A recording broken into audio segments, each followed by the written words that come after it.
बिस्मिल्लाहिर्रहमानिर्रहीम। अस्सलाम वालेकुम। जी मैं अमजद अली दोहा कतर से। पिछली दफ़ा हम एटॉमिक स्ट्रक्चर के टॉपिक को हमने शुरू किया हुआ था और अभी तक जो है मैं आपको एक्सप्लेन कर चुका हूँ डिस्कवरी ऑफ इलेक्ट्रॉन। और आज जो है वो हम बात करने जा रहे हैं डिस्कवरी ऑफ प्रोटॉन की। डिस्कवरी ऑफ प्रोटॉन के लिए एक साइंटिस्ट थे गोल्डस्टाइन। उन्होंने तकरीबन सेम एक्सपेरिमेंट परफॉर्म किया। इस एक्सपेरिमेंट को भी हम कह सकते हैं ग्लास डिस्चार्ज ट्यूब एक्सपेरिमेंट। इस एक्सपेरिमेंट में सेम उसने ग्लास डिस्चार्ज ट्यूब ली और उसमें 2 इलेक्ट्रोड लगाए और वैक्यूम पंप की मदद से लो प्रेशर मेंटेन किया, हाई वोल्टेज करंट अप्लाई किया। लेकिन फ़र्क सिर्फ ये कि जो कैथोड प्लेट यूज़ की उसमें होल रखे, यानी ही यूज्ड परफोरेटेड प्लेट।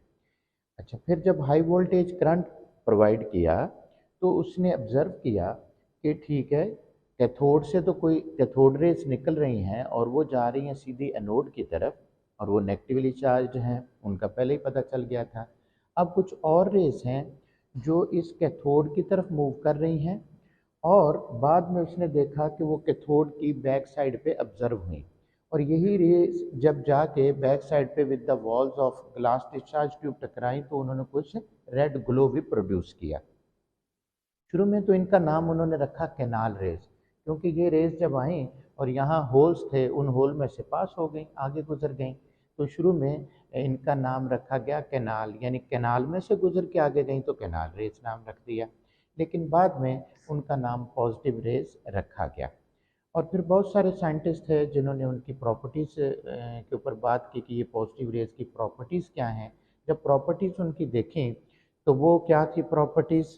और एक बात मैं आपको क्लियर करूं कि ये पॉजिटिव रेज का ओरिजिन क्या है। पॉजिटिव रेज का ओरिजिन है ये गैस जो इस डिस्चार्ज ट्यूब में मौजूद है, ना कि ये एनोड। जैसे कैथोड रेज का ओरिजिन था कैथोड, लेकिन पॉजिटिव रेज का जो ओरिजिन है वो रेजिडुअल गैस है जो इसमें मौजूद होगी, ना कि एनोड होगा। अब हम प्रॉपर्टीज़